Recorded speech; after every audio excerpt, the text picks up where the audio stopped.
సత్యసాయి జిల్లా హిందూపురం మండలంలో దారుణ ఘటన వెలుగులోకి వచ్చింది. మైనర్ బాలికను కిడ్నాప్ చేసి హత్యాచారం చేసిన ఘటనలో వైసీపీ కార్యకర్త గోవర్ధన్ను పోలీసులు అదుపులోకి తీసుకున్నారు.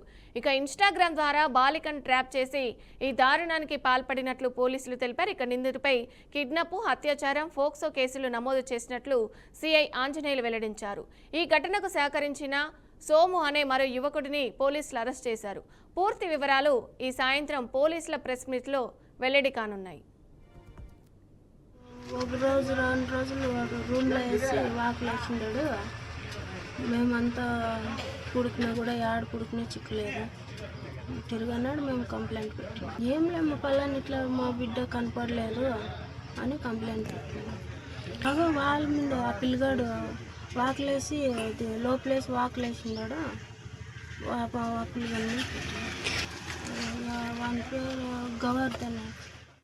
ఒక రోజు 2 రోజులు రూమ్లో వేసి వాకులు వేసిండాడు. మేమంతా పుడుకున్నా కూడా యాడ పుడుకునే చిక్కులేదు.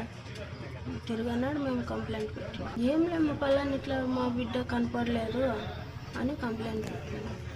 అగో వాళ్ళ మీద ఆ పిల్లగాడు వాకులేసి లోపలేసి వాకులేసినాడు.